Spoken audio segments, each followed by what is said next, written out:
संत रामपाल जी महाराज एक ऐसे महान संत जिन्होंने अपनी सतभक्ति, तत्व ज्ञान, करुणा और सेवा के बल पर समाज में नई मिसाल कायम की है। संत रामपाल जी महाराज की अगुवाई में उनके सभी सतलोक आश्रमों से समाज कल्याण के अद्भुत कार्यों ने समाज को सुनहरे भविष्य की एक नई उम्मीद दिखाई है। संत रामपाल जी महाराज से नाम दीक्षा लेने के बाद लाखों लोगों की लाइलाज बीमारियां जैसे कैंसर, एड्स आदि ठीक हुई। संत जी के ज्ञान से प्रेरित होकर उनके अनुयायियों ने लाखों यूनिट रक्तदान किया। संत जी ने लाखों बहन बेटियों का दहेज मुक्त विवाह करवाया।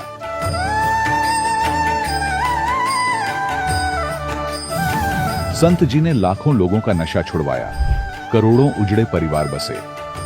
संत जी के आश्रमों में समागम के दौरान निःशुल्क नेत्र चिकित्सा, दंत चिकित्सा प्रदान की जाती है। संत रामपाल जी महाराज द्वारा समय समय पर पर्यावरण संरक्षण के उद्देश्य से बड़े स्तर पर वृक्षारोपण किया जाता है। संत जी ने जरूरतमंदों को तत्काल राहत पहुंचाने के लिए एम्बुलेंस सेवा शुरू की। संत जी अपने अनुयायियों को देहदान के लिए प्रेरित करते हैं, जिससे मानवता की सेवा और चिकित्सा क्षेत्र में सुधार हो सके।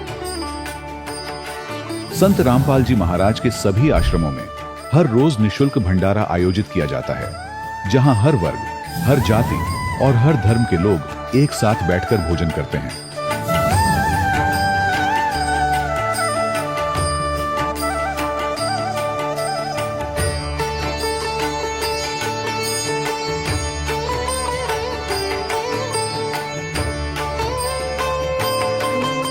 संत रामपाल जी महाराज की अन्नपूर्णा मुहिम ने गरीब और बेसहारा लोगों के जीवन में एक नई ऊर्जा और उम्मीद को जन्म दिया है। घर घर खाद्य सामग्री और जरूरी मदद पहुंचाकर संत रामपाल जी महाराज ने लोगों को दुख और मजबूरी से लड़ने की ताकत प्रदान की है।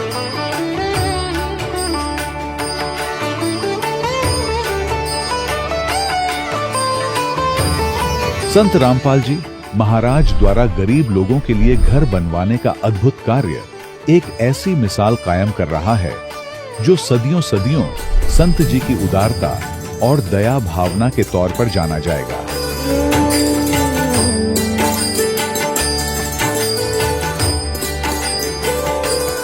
संत रामपाल जी महाराज के आश्रम में हजारों बुजुर्गों को सम्मान और प्यार के साथ जीवन जीने का अवसर मिलता है। उनके खाने, रहने और स्वास्थ्य की पूरी जिम्मेदारी संत रामपाल जी महाराज उठाते हैं। अनाथ बच्चों के लिए संत रामपाल जी महाराज के सभी आश्रम किसी वरदान से कम नहीं। यहाँ उन्हें शिक्षा, संस्कार और भविष्य के लिए बेहतर अवसर प्रदान किए जाते हैं। चाहे बाढ़ हो, भूकंप या महामारी, संत रामपाल जी महाराज और उनके अनुयायी हमेशा ही जरूरतमंदों के लिए सबसे आगे खड़े रहते हैं। कोविड महामारी के दौरान संत रामपाल जी महाराज के आश्रमों से करोड़ों लोगों के लिए भोजन, दवाइयां और जीवन रक्षक सामग्रियां उपलब्ध कराई गई। चाहे गरीब की मदद हो या किसी शोषित और पीड़ित वर्ग के हक और सम्मान की लड़ाई, संत रामपाल जी महाराज ने हमेशा ही उनकी दबी आवाज को सरकारों तक पहुंचाया है और उन्हें उचित न्याय दिलवाने में अहम भूमिका अदा की है। समाज में आध्यात्मिक और सामाजिक मूल्यों के प्रति जागरूकता लाने में संत रामपाल जी महाराज हर कदम पर मानवता के सच्चे सेवक साबित हुए हैं। संत रामपाल जी महाराज का जीवन हमें सिखाता है कि सच्ची सेवा वही है जो निस्वार्थ भाव से की जाए। आइए हम भी इस महान सेवा के कार्य में इस महान संत से जुड़ें और संत रामपाल जी महाराज से नाम दीक्षा लेकर अपने जीवन को धन्य बनाएं।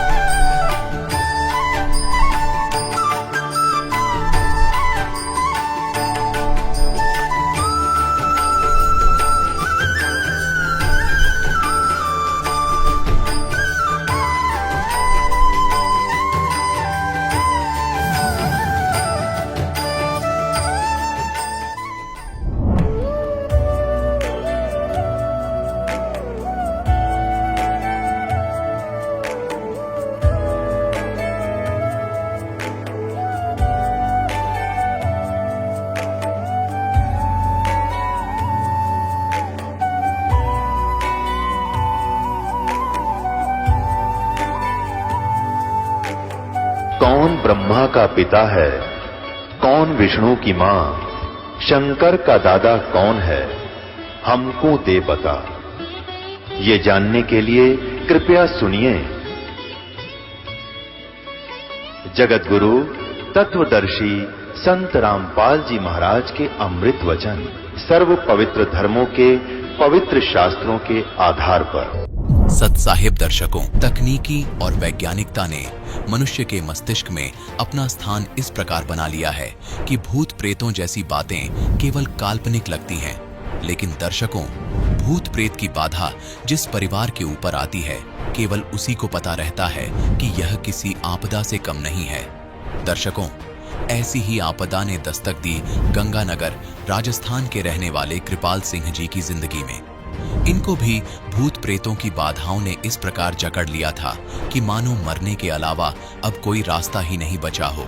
दर्शकों, लेकिन कहते हैं ना, जब आपको पूर्ण संत मिल जाता है तो भूत प्रेत की बाधा ऐसे छूमंतर हो जाती है जैसे सूरज उगने के बाद अंधेरा मिट जाता है। दर्शकों, आज संत रामपाल जी महाराज की शरण में आने के बाद कृपाल जी का कहना है कि मैं पूर्ण रूप से सुखी हूं और अब मुझे किसी भी प्रकार की कोई भी भूत प्रेत की बाधा नहीं है। दर्शकों, अब यह जानते हैं कि संत रामपाल जी महाराज ने आखिर कृपाल सिंह जी को कौन सी जड़ी दे दी जिससे इनके जीवन में इन्हें इतने सुख मिले। सुनते हैं कृपाल सिंह जी की कहानी, उन्हीं की जुबानी। जी नमस्कार। नमस्कार जी। जी क्या नाम है आपका? कृपाल सिंह जी। कृपाल सिंह जी, कहाँ से आए हो आप? मैं जी गांव जानकीदास वाला, तहसील सूरतगढ़, जिला श्रीगंगानगर, राजस्थान से। सर, संत रामपाल जी महाराज जी से जुड़ने से पहले आप क्या भक्ति साधना करते थे? बस जी नॉर्मल जो पंजाबी परिवार में होता है, गुरुद्वारे में जाना संक्रांत वाले दिन और अमावस्या वाले दिन, बुढ़ा जोड़ जहाँ पास में धार्मिक स्थल था वहाँ चले जाते थे, मंदिरों में और मठों इधर उधर चले जाते थे। सर, कोई गुरु भी बनाया था आपने पहले? नहीं जी, मेरे पिताजी ने गुरु बनाया था, मैंने नहीं गुरु बनाया, क्योंकि मेरी आत्मा जब भी जहाँ भी जाती थी स्वीकार नहीं करती थी कि ये गुरु पूरा हो गया, इसलिए मैंने कभी कोई गुरु नहीं बनाया। तो सर, संत रामपाल जी महाराज जी के बारे में कैसे पता चला आपको? संत रामपाल जी महाराज से जुड़ने का मेन कारण जी मेरी लड़की था, जिसको एक प्रेतवादा ने परेशान कर रखा था। मैंने हर जगह से इलाज कराया, उसका कहीं से कोई इलाज नहीं हुआ। आखिर में मेरे से उस प्रेतवादा का झगड़ा भी हो गया। बोला जी मैं इस लड़की को मारूंगा। मैंने कहा जी मेरे जीते जी तू इस लड़की को नहीं मार सकता। बोला क्यों नहीं मार सकता, तू मेरा क्या कर लेगा? मैं कुछ भी करूं, चाहे आपको इस लड़की को जो है मारने नहीं दूंगा मैं।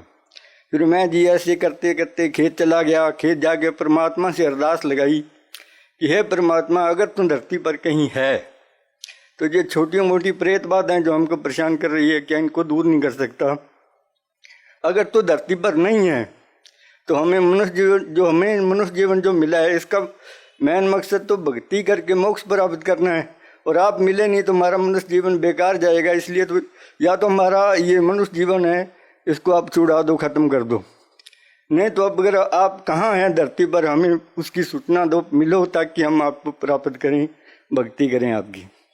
फिर क्या हुआ? होना क्या था जी, उसके बाद मैं वैसे ही बाजार में जैसर में चला आया। वहाँ मेरे को एक पुस्तक मिली ज्ञान गंगा नाम की। वो पुस्तक मैं घर ले गया। मेरे को पुस्तकें पढ़ने का, नावल पढ़ने का, धार्मिक पुस्तकें पढ़ने का बचपन से ही शौक था। तो मैं ज्ञान गंगा घर ले गया। उसके मैंने पहले वाले सिर्फ 3 पेज पढ़े थे जी, जिसमें लिखा था ब्रह्मा विष्णु महेश के माता पिता कौन है, दुर्गा का पति कौन है। वे पढ़ने के बाद में मेरी आत्मा ने स्वीकार कर लिया कि ये जो पुस्तक लगने वाला संत है, ये पूरा गुरु हो सकता है। फिर मैंने पीछे मास्टर राम कुमार जी का लिखा हुआ एक इंटरव्यू था, वो पढ़ा। उसमें भी उसने बता रखा था जी मेरे ऐसे प्रेत बाधा थी, ठीक हो गई। उसके बाद मैंने कुछ नहीं देखा। उसी दिन से मैंने मेरे पिताजी से बात की, उनको बताया जी आपके राधा स्वामी वाले तो ये कुछ कर नहीं सकते इस प्रेत बाधा का। तो मैं इस संत रामपाल जी से बरवाड़ा जाके नाम दीक्षा लेना चाहता हूँ। तो मेरे पिताजी ने मेरे को इजाज़त दे दी और मैं 31 जुलाई 2011 को जाके आश्रम में नाम दीक्षा ली।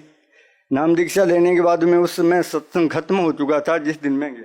सर, संत रामपाल जी महाराज जी सभी पवित्र धर्मों के ग्रंथों के बारे में बताते हैं। आप सिख समाज से बिलोंग करते हो, क्या संत रामपाल जी महाराज जी गुरु ग्रंथ साहिब से भी कुछ बताते हैं? हाँ जी, जैसे गुरु ग्रंथ साहब में जो संत रामपाल जी महाराज जैसे बताते हैं पूरे गुरु के बारे में, ब्रह्मा विष्णु महेश के बारे में कि इनका जन्म मृत्यु होता है, पूरे गुरु के बिना मोक्ष नहीं है, ऐसा गुरु ग्रंथ साहब में गुरुवाणी में भी लिखा हुआ है। जैसे हमारे सिख समाज के जो भी ग्रंथी हैं या मतलब जिसको हम महापुरुष मानते हैं, वो वाणी तो बताते हैं लेकिन उनका अनुवाद गलत करते हैं। जैसे गुरु ग्रंथ साहब में हम हमेशा ये सुना करते थे कि पूरा गुरु आराध्य, पूरा पाइये नाम, और पूरे के गुण गाओ, ऐसी कोई वाणी है। तो वो सतगुरु रामपाल जी महाराज ने दिखाया कि जब तक आपको पूरा गुरु नहीं मिलेगा, वेदों से शास्त्रों से पूरा गुरु कौन होता है, क्या पहचान है। संत रामपाल जी महाराज जी जो ज्ञान बताते हैं, आपने उनके ज्ञान को अच्छी तरह से समझ के उनसे नाम दीक्षा ली, लेकिन साथ साथ में आपने एक अपने दुख के बारे में बताया कि आपके बच्ची को भूत प्रेत की बाधा थी, 12 साल की बच्ची थी उस समय आपकी। क्या संत रामपाल जी महाराज जी से जुड़ने के बाद उस समस्या से आपको निजात मिली? हाँ जी बिल्कुल जी। जिस दिन से मैंने आके वहाँ घर में जैसे सतगुरु रामपाल जी महाराज जो नाम दीक्षा देते हैं, उसके बाद एक घी की जोत लगाने के लिए कहते हैं और मंत्रों का जैसे भी जिस विधि से जाप करने के लिए कहते हैं। मैंने घर में आके घी की जोत लगाई और मंत्रों का जाप किया। 3-4 दिन तो बच्ची को कोई परेशानी नहीं आई, लेकिन तीसरे दिन वो प्रेत बाधा फिर घर में आ गई। और मेरे को वहाँ आश्रम में ये बताया गया था कि जब कोई ऐसी समस्या है तो आपको इस प्रकार से करना है। जब उसने बच्ची को आके बेहोश कर लिया, मैंने देखा कि वो प्रेत बाधा घर में प्रवेश कर चुकी है। मैंने जोत लगाई, दंडोत प्रणाम किया, और जैसे मैं खड़ा हुआ तो वो बच्ची में आके बोलने लगा कि आप मेरे से, यानी कि इस संसार के सबसे बड़े गुरु के पास चले गए हो जो परमात्मा का रूप है। अगर आप उसकी शरण में ना जाते तो मैं इस बच्ची को ले जाता, लेकिन अब मेरा यहाँ कोई बस नहीं चलने वाला। मैं जा रहा हूँ, जहाँ भी मेरे को भेजा जाएगा, मेरे को आदेश होगा, मैं वहाँ जाऊँगा। अब आपको परेशान नहीं करूँगा, तब तक परेशान नहीं करूँगा जब तक आप नियम में रह के, मर्यादा में रह के भक्ति करोगे। जिस दिन आपने नाम खंड कर दिया उस दिन से समझ लेना मेरा घर में फिर प्रवेश हो गया, तुम्हारा वही हाल करूँगा मैं। ये कह के वो चला गया। सर, संत रामपाल जी महाराज जी से नाम दीक्षा लेने के बाद और क्या लाभ मिले आपको? जी, पहला लाभ तो मैंने आपको ये बता दिया कि मेरी प्रेत बाधा ठीक होगी। दूसरा लाभ ये हुआ कि मैं संत रामपाल जी महाराज से उपदेश लेने से पहले अपने राजस्थान में कुलायत में एक धाम है, मैं वहाँ जाया करता था। वहाँ मैंने एक संत से पास गया, मैं उससे कोई मेरी अपनी समस्याओं के बारे में बताया। जैसे लड़की परेशान थी उसको बताया जी ऐसे ऐसे करके मेरे घर में समस्याएं हैं। तो उसने मुझे कोड वर्डों में पहले तो ये बताया जी 2.5 साल तक आपकी ये समस्या रहेगी, उसके बाद आपकी समस्या खत्म हो जाएगी। मैं कहा जी कैसे समस्या खत्म हो जाएगी? बोला जब आप इस संसार में नहीं रहोगे तो आपके पास कोई आपत्ति, कोई दिक्कत आएगी नहीं। उसका कहने का मतलब ये था कि आज से ठीक 2.5 साल बाद में आपका शरीर छूट जाने वाला है। तो सर जी क्या हुआ कि मेरे पास यहाँ 20 बीघा ज़मीन है और 4 बीघा ज़मीन अलग से है, उसमें मैंने एक ट्यूबवेल लगा रखा है। तो वो ट्यूबवेल में क्या है कि पानी भरने की समस्या थी, उसके पंखे के ऊपर तक पानी आ जाता था। तो मैंने किसी से सलाह की, उन्होंने बोला जी फिक्स पंखे के नीचे जो फिक्स वाल होता है ना, वो निकाल के उसमें सुराख निकाल के एक नट लगा दो। तो मैं क्या किया जी, पानी निकाल के उस फिक्स वाल को निकाल रहा था। कम से कम 20 फुट गहरा कुआं था। तो फिक्स वाल खोलने के लिए जैसे मैं कुएं के अंदर गया और मैंने उसको खोलने की कोशिश की तो ऊपर ईंटें पड़ी हुई थी। 5 ईंटें ऊपर से नीचे गिरी। एक ईंट कुएं के अंदर लकड़ी की सीढ़ी लगी हुई थी, सीढ़ी की लकड़ी के ऊपर लगी जो इतनी मोटी लकड़ी थी, उस लकड़ी को उसने तोड़ दिया। और 3 ईंट मेरे सिर के यहाँ बिल्कुल सिर के बीच में लगी। पहले एक ईंट लगी सीधी खड़ी हुई नुक्कर, उसकी शरीर में कम से कम 1.5 इंच वो ईंट बैठ गई। उसी के ऊपर दूसरी ईंट लगी और जो पहले ईंट लगी थी उसको चकनाचूर कर दिया उसने।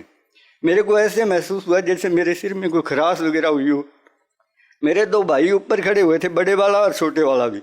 उनको ये हो गया कि अब ये आदमी जो बीच में मेरा भाई है वो खत्म हो गया, इसके सिर में ईंट लगी, सिर फूट गया, ये बचने वाला नहीं है।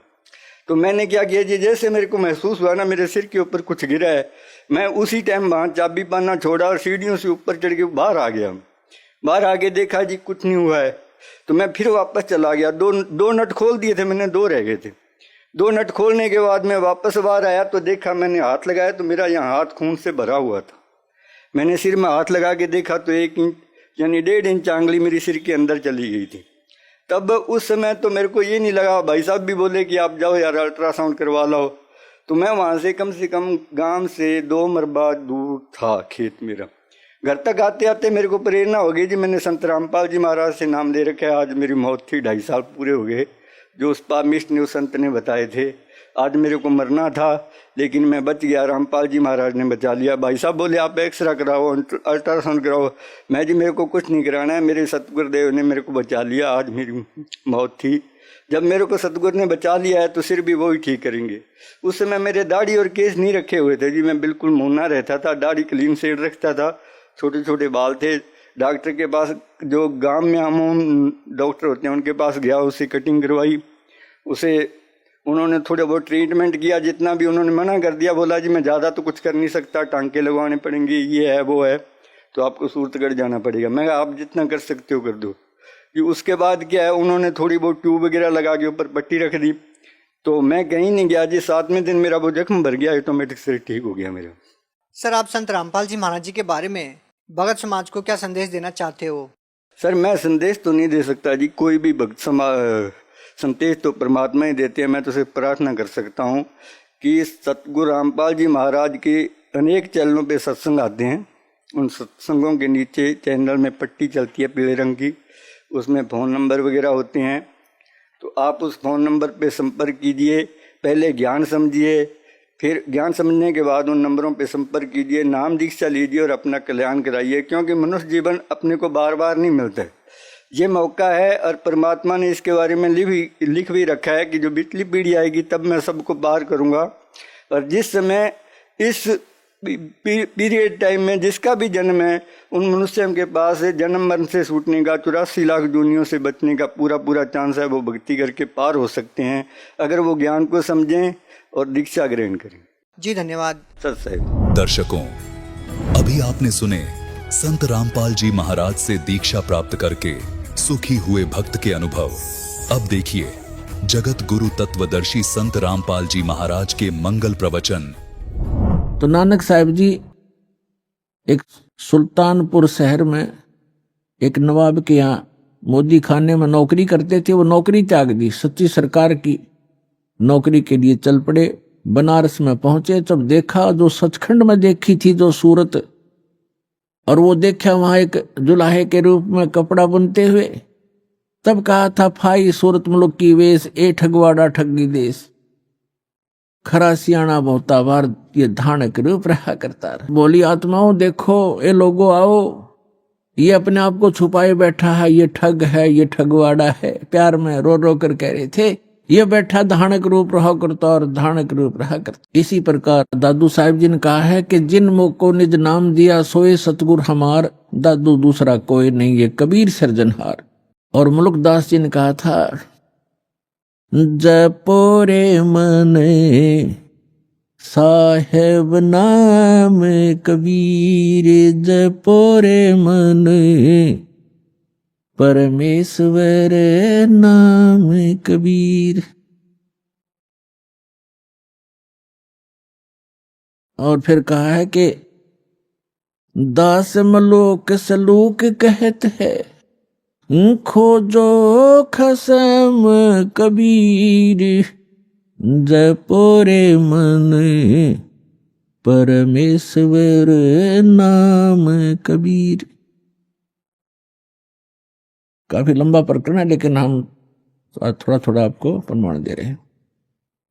और आदरणीय धर्मदास जी ने कहा है, आज मोहे दर्शन दियो जी कबीर, आज मोहे दर्शन दियो जी कबीर, सत्यलोक से चल कर आए, सत्यलोक से चल कर आए, काटन काल की जंजीर, आज मोहे दर्शन दियो जी कबीर, आज मोहे दियो जी कबीर। तो ऐसे इन महापुरुषों ने परमात्मा के गुणगान किए। और गरीबदास साहिब जी कहते हैं, अनंत कोट ब्रह्मांड का एक रति नहीं भार, और सतगुरु पुरुष कबीर हैं, ये कुल के सृजनहार। गरीबदास साहिब जी ने अपनी अमृतवाणी में परमात्मा की महिमा और हमें जो भगवान ने यहाँ क्रिया करने के संकेत दिए हैं, आदेश दिए हैं, वो वर्णन किया है, सुनाते हैं। क्या बताते हैं? कस्तूरी नाम कबीर है, ये बिन छेड़े मैं कंत, आद अंत की कहते हूँ, पटतर कोई न संत। गरीबदास जी कह रहे हैं कि कस्तूरी नाम कबीर है, बिन छेड़े मैं कंत, और आद अंत की कहते हूँ, पटतर कोई न संत। कि जैसे कस्तूरी को चाहे कोई छुओ या ना छुओ, उसमें से प्रॉपर महक आती ही रहती है अपने आप ही। यानी परमात्मा कबीर जी की शक्ति अपने आप झलकती रहती है। जो संत उससे जुड़ जाता है, जो भक्त उससे जुड़ जाता है परमात्मा से, तो वो पल पल साथ रहता है और आभास कराते हैं परमात्मा कि मैं साथ हूं भाई बच्चे। और वो भक्त फिर पल पल में परमात्मा से मिलने वाले लाभ को महसूस करता है।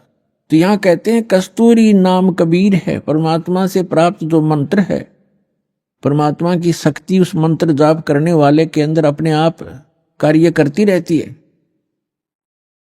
और बिन छेड़े मैं कंत, आद अंत की कहते हूं, पटतर कोई न संत। गरीबदास जी कहते हैं शुरू से और अंत तक बताता हूं कि इस परमेश्वर कबीर जी के बराबर कोई संत भी नहीं है, भगवान भी नहीं है, समर्थ है। चिदानंद चंदन कला अवगत लहर उठंत, और झिन आकार अजोख पद तिरकुटी में दिखंत।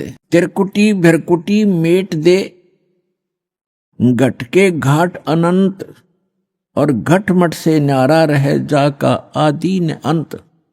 अब क्या बताते हैं कि जो तुम इस बॉडी में परमात्मा को देखने की चेष्टा करते हो, इसके अंदर परमात्मा का केवल प्रतिबिंब ही देख सकोगे। वो परमात्मा जहां रहता है वो स्थान भिन्न है। वहां जाने की विधि भी उस सूक्ष्म वेद में वर्णित है, अन्य किसी ग्रंथ में नहीं है। नैनो मद निरखत रहे अवगत नाम कबीरे, बेड़ा पार लगाए हूं सुरत सरोवर तीरे। दो नैनों बिच कमल है उजल हिरंबर धामे, शेष सैंस पुन रटत हैं जिन्होंने पाया वो राम। सैंस 88 ना गए 2400 पर चोखे, 3300 पर तलब है कोई बकरा कोई भूखे। अब क्या बताते हैं परमात्मा?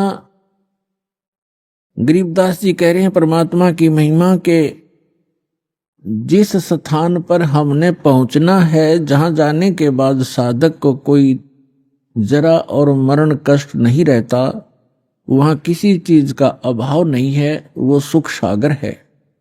वहां जाने की जो साधना है वो या तो परमात्मा स्वयं आकर बताते हैं या उन महापुरुषों को प्राप्त थी जिनके विषय में दास ने अभी आपके सामने उनके शुभ नाम बताए।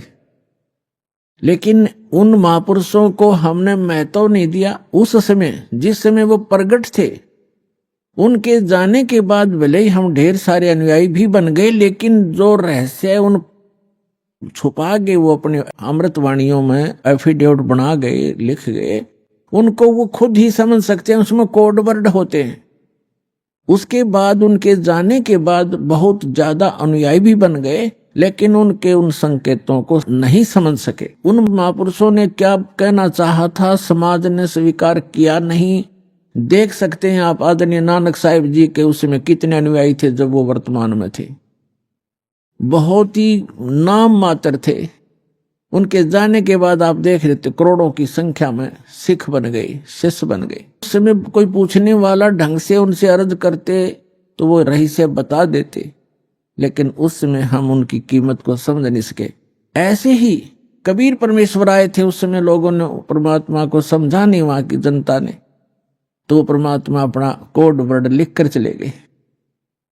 ऐसे ही गरीबदास साहिब जी को, मुल्कदास साहिब जी को, दादू साहिब जी को मिले, उस समय उनकी कोई पूछ नहीं की, मैं तो नहीं दिया, जिस कारण से वो अपने कोड वर्ड छुपा कर चले गए।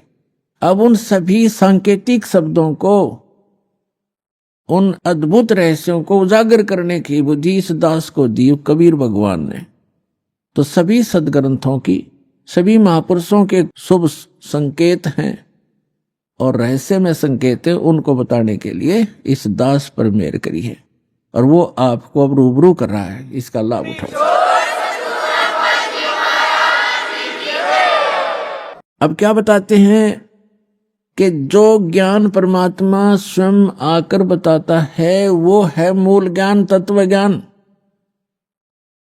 और उसको ना समझकर ये 88,000 ऋषि कहते शेष 88 ही ना गए और 2400 पर चौखे। 88,000 ऋषि माने जाते हैं सनातन धर्म के अनुसार और 24 अवतार माने जाते हैं। 25वां अभी आना शेष है। तो ये बता रहे हैं कि आप बात करते हो अपनी इन साधनाओं को से पार होने की, वो 88,000 ऋषि नहीं पहुंचे और ये 24 अवतार भी उस स्थान को प्राप्त नहीं कर सके। और 33 करोड़ देवता माने जाते हैं। कहते हैं 3300 पर तलब है, कोई बकरा कोई बोक है। सुर नर मुनिजन 33 करोड़ी, बंदे सभी निरंजन डोरी। ये 33 करोड़ देवता ये सब काल की डोर से बंधे हुए हैं, इनको यथार्थ ज्ञान नहीं। अपना आत्मा अब यहां बहुत बड़ी शंका पैदा हो जाती है भक्त को कि 88,000 ऋषि ऐसे महापुरुष कहलाते हैं और वो भी पार नहीं हुए। तो पुण्यात्माओं, ये कहने से नहीं परमाणु से सिद्ध होगा कि न तो ब्रह्मा विष्णु महेश को ज्ञान था और ऋषियों को तो होगा कहां, क्योंकि ब्रह्मा जी से ही ज्ञान प्राप्त है इनको। अब एक शब्द दास ने परमात्मा की अमर वाणी से, गरीबदास जी की वाणी से बोला है कि शेष 88 नहीं गए और 2400 पर चौक, 3300 पर तलब है, कोई बकरा कोई बोक। यानी 33 करोड़ देवता, 88,000 ऋषि, 24 अवतार जो अभी तक आ चुके, ये मोक्ष प्राप्ति नहीं कर सके। क्यों नहीं कर सके? क्योंकि इनके पास अध्यात्म ज्ञान नहीं था, वो तत्व ज्ञान नहीं था जो श्रीमद् भगवत गीता अध्याय नंबर 4 के श्लोक नंबर 32 में कहा है कि सच्चिदानंद घन ब्रह्म की वाणी में वो अमृत ज्ञान, वो तत्व ज्ञान है जो उन्होंने अपने मुख कमल से बोला है। उसमें विस्तार के साथ साधना लिखी है, यज्ञ यानी धार्मिक अनुष्ठानों की जानकारी बताई है। उसको जानने के बाद मोक्ष प्राप्ति होगी। चौथे अध्याय के 34वें श्लोक में गीता ज्ञानदाता कहता है कि अर्जुन, उस तत्व ज्ञान को जो सच्चिदानंद घन ब्रह्म की वाणी में लिखा है, उस तत्व ज्ञान को तू तत्वदर्शी संतों से जाकर समझ, उनको दंडोत प्रणाम करने से, कपट छोड़कर सरलता पूर्वक प्रश्न करने से वो तत्वदर्शी संत तुझे उस तत्व ज्ञान का उपदेश करेंगे। तो इससे सिद्ध है कि गीता ज्ञान दाता भी उस तत्व ज्ञान से अपरिचित है, और तत्व ज्ञान से अपरिचित है तो मोक्ष कहां से होगा उनका? तो ये अंडरस्टूड है पुण्यात्माओं कि अभी तक इन ऋषि महर्षियों और इन देवताओं को कख भी पता नहीं था अध्यात्म मार्ग का। केवल डरे डोते रहे, सिद्धियां प्राप्त कर लेते, आकाश में उड़ जाने की, सागर को पी जाने की, अपना जीवन नाश करने के एक चमत्कार हैं। और मोक्ष प्राप्ति के लिए वो मंत्र जो उसका आधार है वो इनको प्राप्त नहीं हुआ। अब इसका प्रमाण देखते हैं। श्री ब्रह्मा जी से ज्ञान प्राप्त है इन सभी ऋषि महर्षियों को, और ब्रह्मा जी को कितना ज्ञान है? ब्रह्मा जी से ज्ञान विष्णु जी को प्राप्त हुआ और ब्रह्मा जी से ही शिव जी को ज्ञान प्राप्त हुआ। अब ब्रह्मा जी से ही देवी को प्राप्त हुआ। अब ब्रह्मा जी को कितना ज्ञान है ये बताते हैं, ये देखते हैं अपने ही सदग्रंथों में। और ये सचित्र मोटा टाइप ये यहां से प्रकाशित है। इसके कौन है संपादक? हनुमान प्रसाद पोदार, चमनलाल गोस्वामी। और ये गीता प्रेस गोरखपुर से प्रकाशित है।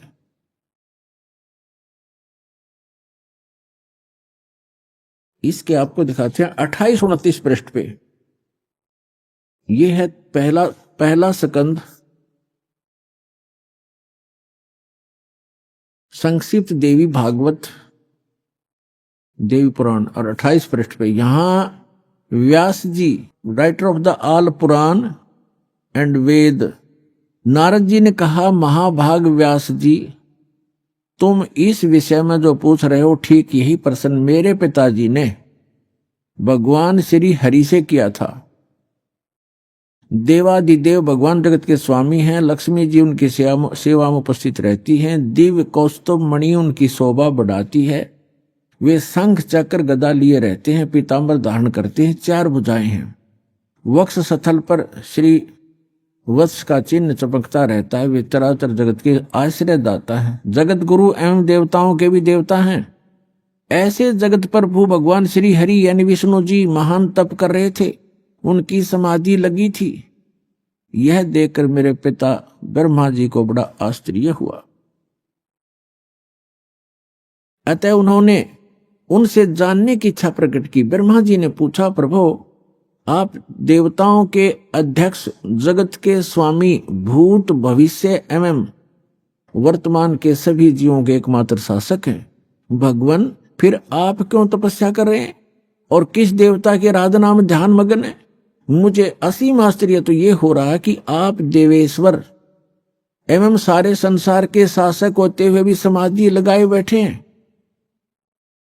ब्रह्मा जी के विनीत वचन सुनकर भगवान श्री हरि उनसे कहने लगे, ब्रह्मन सावधान होकर सुनो, मैं अपने मन का विचार व्यक्त करता हूं। देवता, दानव और मानव सब यही जानते हैं कि तुम सृष्टि करते हो, मैं पालन करता हूं, संकर संहार क्या करते हैं, किंतु फिर भी वेद के पारगामी पुरुष अपनी युक्ति से यह सिद्ध करते हैं कि रचने, पालने और संहार करने की यह योग्यता जो हमें मिली है, इसकी अधिष्ठात्री शक्ति देवी है। वे कहते हैं कि संसार की सृष्टि करने के लिए तुम में राजसी शक्ति का संचार हुआ है, मुझे सात्विक शक्ति मिली है और रुद्र में तामसी शक्ति का आविर्भाव हुआ है। उस शक्ति के अभाव से तुम इस संसार की सृष्टि नहीं कर सकते, मैं पालन करने में सफल नहीं हो सकता और रुद्र से भी संहार कार्य होना भी संभव नहीं। ब्रह्मा जी, हम सभी उस शक्ति के सहारे ही अपने कार्य में सदा सफल होते आए हैं। सुवर्त प्रत्यक्ष और परोक्ष दोनों उदाहरण में तुम्हारे सामने रखता हूं, सुनो। यह निश्चित है कि उस शक्ति के अधीन होकर ही मैं शेष नाग की सैया पर सोता हूं और सृष्टि करने का अवसर आते ही जाग जाता हूं। मैं सदा तप करने में लगा रहता हूं, उस शक्ति के शासन से कभी मुक्त नहीं रह सकता। कभी अवसर मिला तो लक्ष्मी के साथ सुखपूर्वक समय बिताने का सौभाग्य प्राप्त होता है। मैं कभी तो दानों के साथ युद्ध करता हूं, अखिल जगत को भय पहुंचाने वाले दैत्यों के विकराल शरीरों को शांत करना मेरा परम कर्तव्य हो जाता है। फिर यहां बताया है, मुझे सब प्रकार से शक्ति के यानी दुर्गा के अधीन होकर रहना पड़ता है। उन्हीं भगवती शक्ति का यानी दुर्गा जी का मैं निरंतर ध्यान किया करता हूं, मैं उसी की भक्ति करता हूं, साधना करता हूं। ब्रह्मा जी, मेरी जानकारी में, मेरे स्पिरिचुअल नॉलेज में इन भगवती शक्ति से यानी दुर्गा जी से बढ़कर दूसरा कोई देवता नहीं, भगवान नहीं। अपने आत्मा श्री ब्रह्मा जी, श्री विष्णु जी, नारद और व्यास जी के ज्ञान के स्तर का अपना पता लग गया कि ब्रह्मा जी तो श्री विष्णु जी को सर्वेश्वर, सब जगत का रचनहार, सबका पालनहार बता रहा है, और विष्णु जी कह रहे हैं मैं तो दुर्गा से ऊपर कोई भगवान नहीं मानता, दुर्गा ही सब कुछ है और मैं उससे ऊपर किसी भगवान से, किसी देव से परिचित नहीं हूं, उससे ऊपर कोई शक्ति ही नहीं है। आज्ञा सत्र श्री विष्णु जी के ज्ञान का, और इन्हीं से ज्ञान प्राप्त है श्री शंकर जी को। अपने आत्मा श्री देवी जी कैसा ज्ञान रखती हैं, उनके पास ले चलते हैं आपको। ये देखिएगा 562 पृष्ठ पर 7वां स्कंद, इसी पवित्र पुराण का 7वां स्कंद, संक्षिप्त देवी भागवत 562 पृष्ठ पे। देवी का द्वारा हिमालय को ज्ञानोपदेश। देवी जी हिमालय राजा को ज्ञान बता रही है और ब्रह्म के विषय में जानकारी दे रही है, ब्रह्म स्वरूप का वर्णन। श्री देवी जी कहने लगी, पर्वतराज, पहले तो अपने विषय में बताया, फिर कहा है उस ब्रह्म का क्या स्वरूप है यह बतलाया जाता है, जो प्रकाश स्वरूप सबके अत्यंत समीप में स्थित हृदय रूप गुहा में स्थित होने के कारण गुहाचर नाम से प्रसिद्ध और महान पद अर्थात परम प्राप्य है। वह समस्त प्रजा के ज्ञान से परे है, अर्थात किसी की बुद्धि में आने वाला नहीं है, यह तुम जानो। जो परम प्रकाश रूप है, जो सूक्ष्म से भी अत्यंत सूक्ष्म है, जिसमें संपूर्ण लोक और उन लोकों में निवास करने वाले प्राणी स्थित हैं, वही ये अक्षर ब्रह्म है, वही सबके प्राण है, वही सबकी वाणी है और वही सबके मन है। वह यह परम सत्य और अमृत अविनाशी तत्व है। सौम्य उस वेदने योग्य लक्ष्य का तुम वेदन करो, मन लगाकर उसमें तन्मय हो जाओ।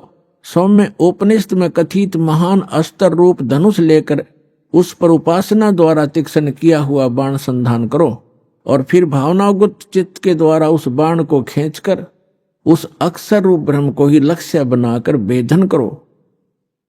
प्रणव यानी ओम तो धनुष है, जीवात्मा बाण है और ब्रह्म को उसका लक्ष्य कहा जाता है। अब श्री देवी कह रही है कि एक ओम नाम का जाप करो, ब्रह्म पाने का उद्देश्य रखो, दैट्स ऑल। जीवात्मा तो साधना करे और ओम का जाप करे, ब्रह्म प्राप्ति का उद्देश्य रखे। आगे देखो, स्पष्ट किया है, लक्ष्य कहा जाता है। उस एकमात्र परमात्मा को ही जाने, यानी ब्रह्म की ही भक्ति करें। देवी जी कह रही है, दूसरी सब बातों को छोड़ दे। दुर्गा जी, देवी जी अपनी साधना को भी करने से मना कर रही है, केवल ब्रह्म की पूजा करो। और विष्णु जी कह रहे हैं कि मैं देवी जी दुर्गा से ऊपर कोई शक्ति नहीं मानता, कोई भगवान नहीं है, मुझे ज्ञान ही नहीं है। तो ये पार खाक होंगे जिनको हम एक समर्थ शक्ति और भगवान मान के पूजा करते थे, वो खुद कहते हैं दुर्गा से ऊपर कोई भगवान नहीं जानता, इससे ऊपर कोई शक्ति नहीं। और दुर्गा कह रही है कि ब्रह्म की पूजा करो और सब बातें छोड़ दो, मेरी पूजा भी छोड़ दो।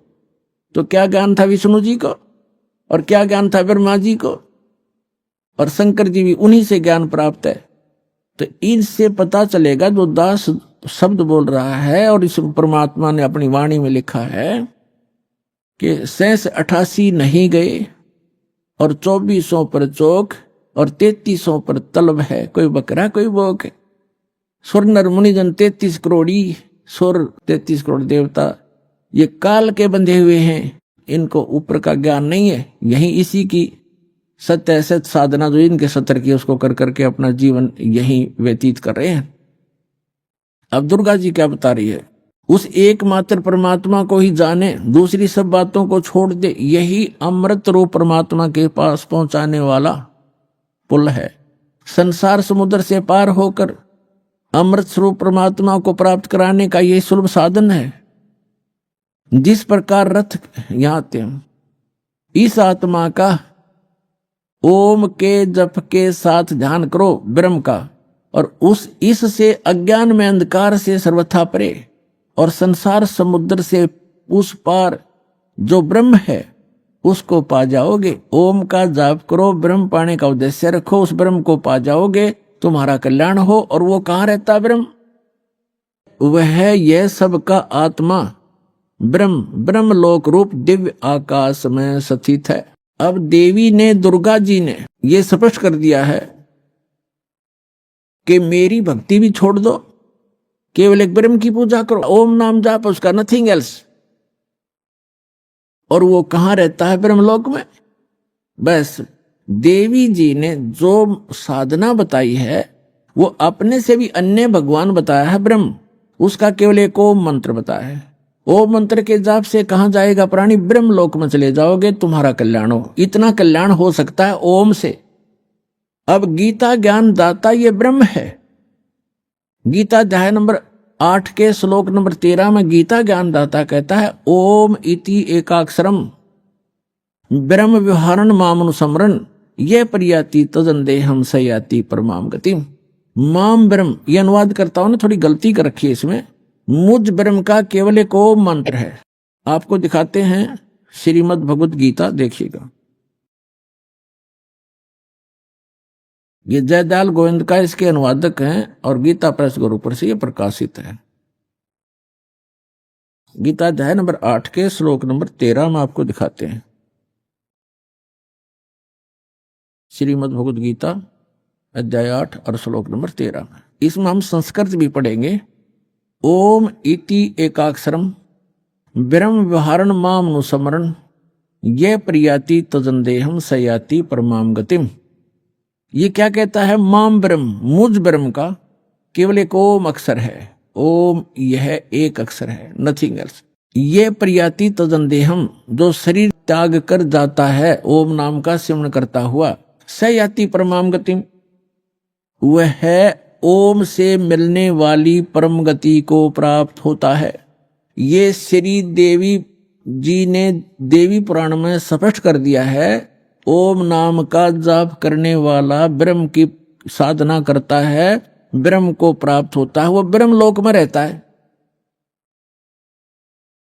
अब श्रीमद् भगवद गीता अध्याय नंबर 8 के श्लोक नंबर 16 में कहा है कि ब्रह्म लोक में गए हुए साधक भी फिर लौटकर पुनरावर्ती आते हैं, उनकी जन्म मृत्यु होती है, वो मोक्ष प्राप्त नहीं कर सकते, पूर्ण मोक्ष प्राप्ति नहीं कर सकते। देखिएगा श्रीमद् भगवद गीता अध्याय नंबर 8 के और श्लोक नंबर 16 में, हे अर्जुन, ब्रह्म लोक पर्यंत सब लोग पुनरावर्ती में हैं। यहां देखना, इन स्टार लगा रखे इस पे, स्टार यहां है। अर्थात जिनको प्राप्त होकर यानी ब्रह्म लोक में जाकर पीछे संसार में आना पड़े, ऐसे पुनरावर्ती कही गई है। ब्रह्मलोक पर्यंत यानी ब्रह्मलोक तक जितने भी लोक हैं, उनमें गए हुए प्राणी वहां जाकर वापस आते हैं। और ये सिद्ध होगा। अब यहां थोड़ा सा ये अज्ञानी विचलित कर देंगे आपको कि इसमें ये लिखा आगे कि मुझे प्राप्त होकर पुनर्जन्म नहीं होता, गीता ज्ञानदाता कहता है। यहां ये अनुवाद गलत किया इन्होंने, देखिएगा, क्योंकि ये कंसेप्ट क्लियर करना पड़ेगा। अब 8 का गीता अध्याय नंबर 8 का श्लोक 16 पढ़ रहे हैं हम। हे अर्जुन, ब्रह्मलोक पर्यंत सब लोग पुनरावर्ती में हैं। पुनरावर्ती माने वहां जिनको प्राप्त होकर पीछे संसार में आना पड़े, ऐसे लोग हैं ये। परंतु यहां लिखा, परंतु हे कुंती पुत्र, मुझको प्राप्त होकर पुनर्जन्म नहीं होता। अब यहां अनुवाद गलत किया है, विद्यते का अर्थ लिख दिया होता। विद्य माने एक, देखो विद्यता एक विद धातु से बना है, तो विद माने जानना होता है। न विद्यते माने जो ये नहीं जानते कि ब्रह्मलोक में गए हुए प्राणी भी पुनरावर्ती में होते हैं, वो मुझे प्राप्त होकर भी पुनर्जन्म को प्राप्त करते रहते हैं। अर्जुन, इसका अर्थ ये बनता, इन्होंने गलत कर रखा है। इसका अर्थ ये बनता है जो ये नहीं जानते कि ब्रह्मलोक में गए हुए प्राणी भी पुनरावर्ती में हैं, वहां गए हुए भी उनका पुनर्जन्म होता ही है, तो वो मुझे प्राप्त होकर भी, मेरी साधना करके भी वो पुनरावर्ती में ही हैं, उनका पुनर्जन्म है। अर्जुन, जो ये नहीं जानते, ये देखो फिर आप समझ में आएगा आपको। ये लिखा है आ ब्रह्म भुवनाथ लोका पुनरावर्ती ने अर्जुन। यह कहता है कि माम उपेते तु कौनते पुनर्जन्म, मुझे प्राप्त होकर पुनर्जन्म है। न विदते माने जो ये नहीं जानते कि आ ब्रह्म भुवनाथ लोका पुनरावर्ती ने अर्जुन, माम उपेते तु कुंते पुनर्जन्म, मुझे प्राप्त होकर तो अर्जुन पुनर्जन्म ही होता है। जो ये नहीं जानते, उन साधकों का भी पुनर्जन्म होता है जो ये नहीं जानते कि ब्रह्मलोक में गए हुए प्राणी पुनर्जन्म में आते हैं, मुझे प्राप्त होकर भी वो पुनर्जन्म ही प्राप्त करते। इसका ये अर्थ है सीधा सा। यदि ये इनका अर्थ माने कि मुझे प्राप्त होकर पुनर्जन्म नहीं होता, ये खुद कहता गीता ज्ञानदाता अध्याय नंबर 4 के श्लोक नंबर 5 और 9 में। देखिएगा श्रीमद् भगवद गीता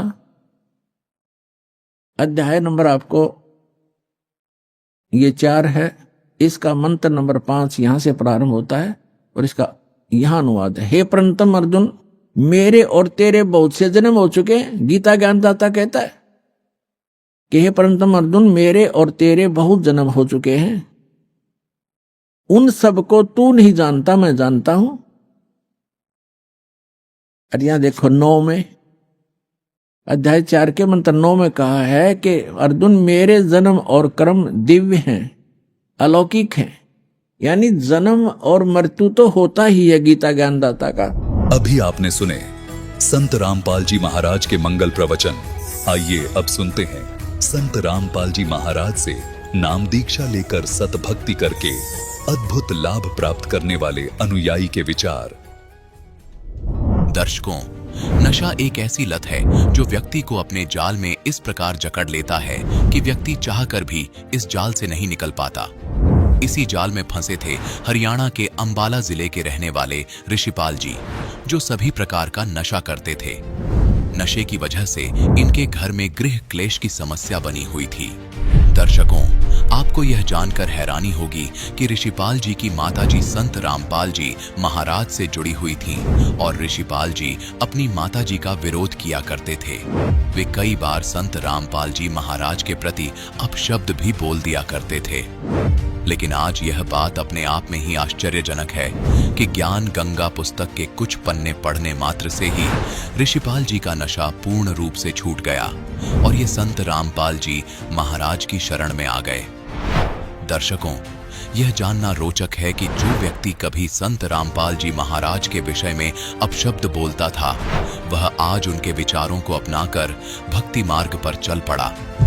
आखिर संत रामपाल जी महाराज के कौन से विचारों ने ऋषिपाल जी को प्रभावित किया और इन्हें संत रामपाल जी महाराज की शरण में आने के लिए प्रेरित किया? आइए सुनते हैं ऋषिपाल जी की कहानी उन्हीं की जुबानी। नमस्कार सर। नमस्कार जी। सर, क्या नाम है आपका? ऋषिपाल। ऋषिपाल जी, आप कहाँ से हैं? मेरा गांव जोली है जी, डिस्ट्रिक्ट अम्बाड़ा, हरियाणा से। संत रामपाल जी महाराज से नाम दीक्षा आपने कब ली? 25 मार्च 2017 को। संत रामपाल जी महाराज से नाम दीक्षा लेने से पहले क्या आप भक्ति साधना भी करते थे?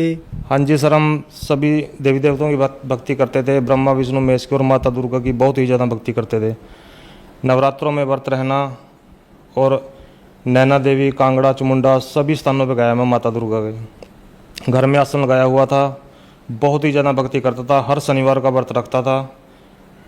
बहुत ज़्यादा माता दुर्गा की भक्ति करते थे हम। और पितृ पूजा सारा ही जो भी हिंदू धर्म में चली आ रही पूजाएं सभी करते थे। माता दुर्गा की बहुत ज़्यादा भक्ति करते थे। सर, फिर आप संत रामपाल जी महाराज की शरण में कैसे आए? सर जी, 2011 से मेरी माता जी संत रामपाल जी महाराज की शरण में थी, जिनका मैं बहुत ही विरोध करता था। अपने गुरु जी का भी, संत रामपाल जी महाराज का बहुत विरोध करता था। इतना विरोध करता था कि मेरी माता जी जब सत्संग में जाती थी या कहीं भी जाती थी गुरु जी की शरण में, तो मैं बहुत भला बुरा बोलता था उनको। और मैं इतना तंग था, इतना नशा बहुत ज़्यादा करता था जी मैं। मेरी माता जी मेरे को बहुत समझाती थी कि बेटा तू छोड़ दे इसको और परमात्मा की शरण में आ जा, संत रामपाल जी महाराज की शरण में आ जा। लेकिन मैंने उनकी कभी नहीं मानी। मैं उनको गालियाँ भी देता था, पर वो मेरे को यही बात कहती है कि तेरे को बेटे पता नहीं, जब तेरे को पता लगेगा तो बहुत रोएगा। सर जी, मैं इतना नशा करता था, कोई भी नशा ऐसा नहीं होगा जो मैं किया नहीं करता था। बीड़ी से लेकर के बीड़ी, तंबाकू, गुटखा, शराब, बुक्की, सुल्फा, गांजा, शराब, सब चीज़ का नशा करता था मैं। गोली, कैप्सूल, सूखा नशा भी मैं इतना करता था सर जी। एक नशा करके मेरे को रात को नींद नहीं आती थी। मैं 3-3 नशों का डोज लेता था। पहले शराब पीता था, उसके बाद गांजा पीता था, फिर भी अगर कोई कमी रहती थी फिर गोली, कैप्सूल खाता था। हमारे घर में सर जी था ऐसा, मैं ऐसी बात नहीं मेरे को नशे का शौक़ था सर जी, मजबूरन नशा करता था मैं। मेरे पिताजी इसी नशे से ग्रस्त होकर वो भी चले गए, वो मर गए जी। वो भी ऐसे, वो भी बहुत नशा करते थे, क्योंकि हमारे घर में सर जी प्रेत बाधा थी। प्रेत बाधा ऐसी थी सर जी, जब मैं थोड़ा सोदी में होता था तो मैं अपने बच्चों की तरफ देख के रोया करता था। छोटे छोटे मेरे बच्चे थे सर जी, मेरे पास 2 लड़कियां हैं, 1 लड़का है। तो मैं रोया करता था। मैं सोचता था कि अब इनका क्या बनेगा। तू तो मर जाएगा, तेरा पिताजी मर गए नशे से और तू भी मरेगा, अब तो इनका क्या होगा बच्चों का। पर सर जी मजबूर इतना हो जाता था, मैं नशे बिना मेरे पास रहा ही नहीं जाता था कहीं भी। छोटे से मैं बीड़ी तो सर जी मैं 10-12 साल का बीड़ी पीने लग गया था, इतना नशे को मेरे को नशा किया करता था, बहुत ही नशा किया करता था जी मैं। मेरे गांव वाले भी वो लड़ाई करता था अगर मैं नशा करके, जब मैं आता था जी पड़ोसी भी देखते थे कि हाँ आगे अब लड़ाई होगी इनके घर में, हर रोज लड़ाई हुआ करती थी। हमारा घर वो कहते हैं जैसे भूत बंगला हमारा घर था जी। प्रेत बाधा थी हमारे घर में, बहुत ही तंग थे जी, बहुत ज़्यादा दिक्कत थी हमारे घर में जी। मेरी माता जी मेरे को बहुत समझाया करती थी, बेटे तू नाम ले ले संत रामपाल जी का, पर मैं उनको भी भला बुरा कहता था जी और कभी उनकी नहीं सुनी। जब मैं नशा करके पूरा थक लिया, पूरा ख़त्म हो लिया सर जी, मेरे अंदर सर जी 50 किलो से भी कम वजन रह गया था, बहुत ही कमज़ोर हो गया था सर जी। मेरे को रात को अगर मैं पढ़ता था, रात को सुबह उठता था सर जी, मेरे को सारा पूरा शरीर मेरे को गिल्ला मिलता था, मेरे को रात को पसीना आता सर जी। और मेरे को प्रेत आत्मा बहुत तंग करती थी रात को, कई बार दर्शन देती थी तो रात को भगत जी बहुत ही दबाव होता था मेरे ऊपर। नशे में अगर नशे में थोड़ा सा नशे से बाहर हो गया तो तभी भगत जी मेरे ऊपर दबाव हो जाता था। तो फिर बहुत दिनों के पीछे भगत जी एक दिन परमपिता परमेश्वर संत रामपाल जी महाराज की कृपा हुई मुझ पर भगत जी। वो दिन पता नहीं परमात्मा की कौन सा मैंने कोई पुण्य कर्म किया होगा भगत जी, मेरे अंदर मेरी वो आत्मा रूपी शिव का मुंह खुला और मैंने अपनी माता से भगत जी संत रामपाल जी महाराज की पुस्तक ज्ञान गंगा ली, जो कि मेरी माता जी मुझे पहले भी कहती थी कि बेटा तू ये पुस्तक पढ़ ले। मैंने कभी नहीं पढ़ी, कई बार उसने मेरे को पुस्तक दी, मैंने ऐसे ही रख दी। दास का काम छोटा सा काम है, टायर सर्विस का काम करता है दास। मैं अपनी माता से वो पुस्तक ले गए दुकान पे चला गया, वहाँ पे रख दी, 2-3 दिन वहाँ भी रखी रही वो। एक दिन मैं दोपहर में बेला था, मैंने सोचा चल आज पुस्तक पढ़ के देखते हैं क्या है इसमें, क्योंकि मेरी माता जी भी बेचारी पढ़ती रहती थी पुस्तक बैठ के घर में, मैं देखा करता था उसको। तो मैंने वो पुस्तक खोल ली, पढ़ी वो पुस्तक। सर जी मैंने किसी का इंटरव्यू ना देखा था, ना ही किसी के पुस्तक में कोई इंटरव्यू जो उसमें लिखे हों वो भी नहीं मैंने पढ़े थे। मैंने सिर्फ पुस्तक ज्ञान गंगा पुस्तक का पेज खोला और उसको पढ़ना शुरू किया। 4-5 पेज ही मैंने पढ़े सर जी मेरी दुकान में कोई भी स्थान ऐसा था जहाँ बीड़ी का बंडल और माचिस ना मिला थी। मेरे मुंह में सारी 24 घंटे बीड़ी लगी रहा थी जी। तो मैंने सर जी बीड़ी हाथ में ले रखी थी और पुस्तक आगे दी सर जी। जब मैंने पुस्तक पढ़ी तो मैंने वो बीड़ी का मेरा स्वाद बिगड़ गया सर जी। मैंने बीड़ी गिर दी सर जी, मेरे पास बीड़ी नहीं पी गई। तो सर जी मैंने पुस्तक 1-2 पेज पढ़ा, बंद कर दी, घर आ गया जी। 3 दिन ऐसे ही चला भग जी। तीसरे दिन मैंने पुस्तक वादी के करीब पुस्तक मैंने पढ़ ली, तो भग जी मेरे से रहा नहीं गया। मेरे मामा जी हैं जो उन्होंने भी संत रामपाल जी महाराज के से नाम दीक्षा ली हुई है, मैंने उनके पास फ़ोन किया और अपनी माता जी को कहा कि मैं नाम लेना चाहता हूँ। तो उन्होंने कहा कि आ जाओ। मैं अपने मामा जी के पास गया, वो मेरे को लेकर कुरुक्षेत्र गए। वहाँ पे जाकर मैंने संत रामपाल जी महाराज से नाम दीक्षा ली। संत रामपाल जी महाराज से नाम दीक्षा लेने के बाद क्या आपको लाभ भी प्राप्त हुए? सर जी बहुत लाभ प्राप्त हुए, बहुत ज़्यादा जी। एक तो सर जी मेरी पत्नी थी, जब से हमारी शादी हुई थी वो बीमार ही थी जी। उसको 2-2 महीने सर मैं अस्पतालों में उठा के फिरता था। उसको तेजाब बनता था, उसको छाती में बहुत ज़्यादा तेजाब बनता। अगर वो पानी भी पीती थी उसका भी तेजाब ही बनता जी। उसका कोई बेनिफिट नहीं था उसको खाने का पीने का कहीं का भी। तो सर जी 2-2 महीने मैं अस्पतालों में रहता था जी अपनी पत्नी के साथ। तो सर जी सतगुरु रामपाल जी महाराज से नाम दीक्षा लेने के बाद वो बिल्कुल सही है। उसने भी जैसे वो मैंने नाम लिया वो सही हुई, उसने भी सर जी फिर दीक्षा लिया, वो भी परमात्मा की शरण में है, संत रामपाल जी महाराज की शरण में है। दूसरा सर जी जो हमारे घर में प्रेत बाधा थी सर जी वो बिल्कुल ख़त्म है। पहले हमारा घर सर जी नरक था। हमारे घर में सर जी बिल्कुल भी कोई सर जी रिश्तेदार भी नहीं आता था हमारा, कि कहते भूत भूत बंगला। हर समय लड़ाई पड़ती थी सर जी, हर समय मैं बोलता रहता था, कभी नहीं माता जी के साथ, कभी नहीं पत्नी के साथ सर जी। तो अब बिल्कुल सही है सर जी, कोई प्रेत बाधा नहीं है, बहुत ही अच्छा जीवन जी रहे हैं सर जी। परमात्मा की सतगुरु रामपाल जी महाराज की इतनी कृपा है। पहले सर जी मैं दुकान पे 12-12 बजे तक सर जी रात को काम करता था और जेब में 10 रुपये भी नहीं सर जी कभी निकलते थे मेरी, इतना बुरा हाल था मेरा सर जी। और अब परमात्मा की दया से सर जी मैं हर तरह से, आर्थिक स्थिति मेरी इतनी कमज़ोर थी सर जी, बहुत ही ज़्यादा। 10-10 रुपये सर जी मैं से तंग रहता था। अपनी जैसे दवाई चलती थी पत्नी की मेरी, तो भगत जी बहुत दिक्कत आती थी। अब भगत जी परमात्मा ना ही मेरे घर में कोई बीमारी है, मैं बहुत ही बढ़िया जीवन जी रहा हूँ सर जी।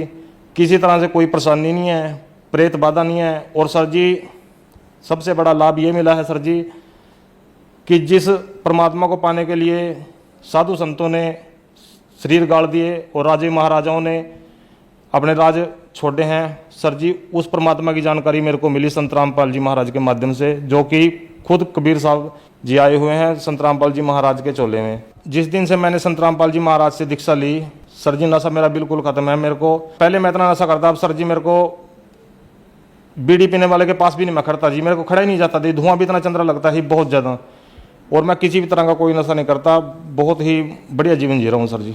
सर जी जो प्रेत बाधा थी मेरे घर में वो भी दूर होगी और आर्थिक स्थिति बहुत सही होगी पहले से। पहले खेत में कुछ भी सर जी लोगों के खेतों में फसलें हुआ करती थी, मेरे खेत में अडंगा जामता था जी। अब बिल्कुल सही है जी, मेरे खेत में बढ़िया फसल होती है जी, बढ़िया मेरा काम चल रहा है, बिल्कुल सही है जी, परमात्मा की बहुत दया है।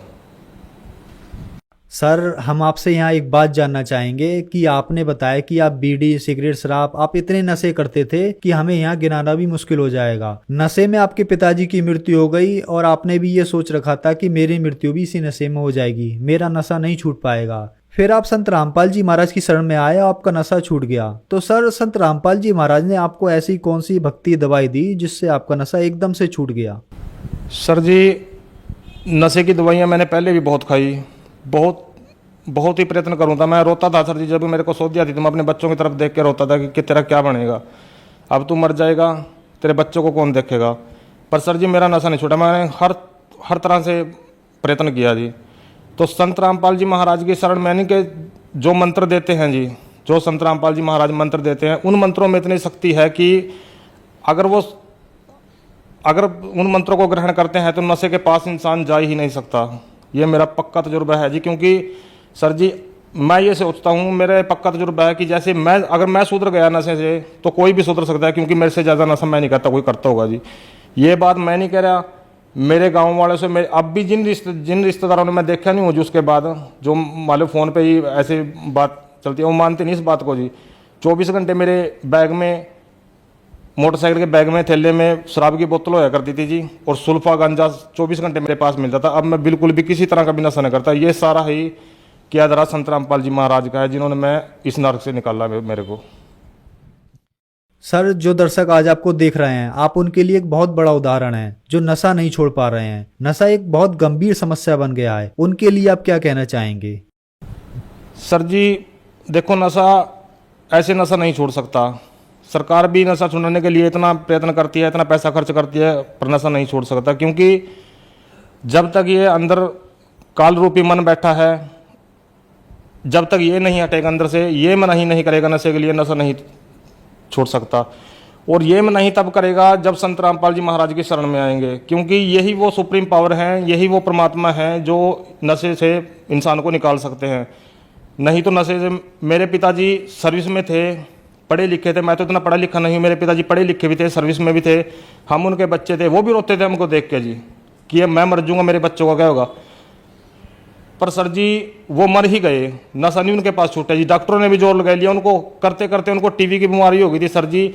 डॉक्टरों ने इतना जोर लगाया कि बीड़ी छोड़ दे सर जी, वो बीड़ी भी नहीं छोड़ सकते, शराब तो कहाँ छोड़ देंगे, बीड़ी भी नहीं वो छोड़ सके सर जी, वो मर के निकले। तो संत रामपाल जी महाराज ही इस नशे से छुटकारा दिला सकते हैं, नहीं संसार में कोई ऐसी दूसरी पावर नहीं है जो इस नशे से बाहर निकाल सकती है इंसान को। सर संत रामपाल जी महाराज से नाम दीक्षा कैसे ली जा सकती है? आज कई चैनलों पे संत रामपाल जी महाराज के सत्संग आता है, उसके नीचे पीली पट्टी चलती है, उस पर नंबर है, उनसे कांटेक्ट करके संत रामपाल जी महाराज से नाम दीक्षा ले सकते हैं। धन्यवाद सर। सत साहिब जी।